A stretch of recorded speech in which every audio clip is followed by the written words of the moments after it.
the ordinary circumstances, too often the demons can deceive us into fantasizing about what is necessary for our spiritual growth, our encounter with God. Too often people fantasize about a cave or the forests or a monastery on a mountain, and they want to escape the wife or husband that they have, the children, their neighbours, their work colleagues, the particular circumstances of their lives.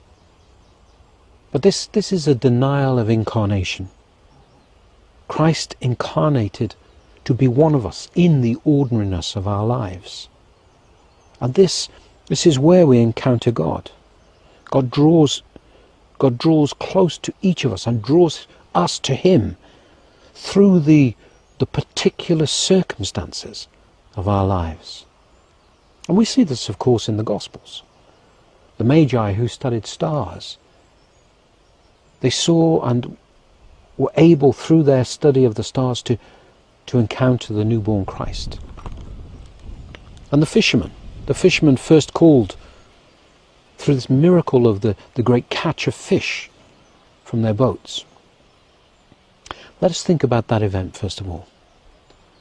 First of all, St. Luke in the 5th chapter of his Gospel says to us that Jesus came and preached from the boat of Peter.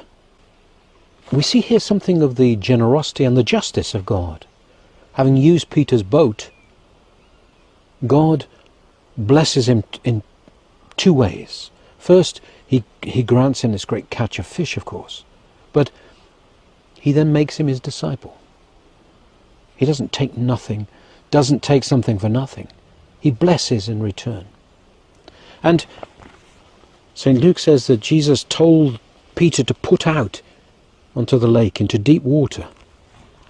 Peter, who was an experienced fisherman, who St. Luke says toiled all night without a catch. Along comes Jesus the carpenter and tells him to put out into deep water. What does Peter do?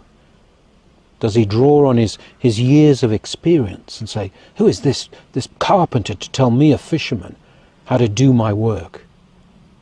No. He's tired. He's toiled all night. But he's obedient to Christ. He puts out into deep water. We recognize here the obedience that we must have to the commands of Christ. We must allow our experience, our thoughts, our so-called worldly wisdom to prevent us from being obedient to Christ and experiencing the miraculous through this obedience.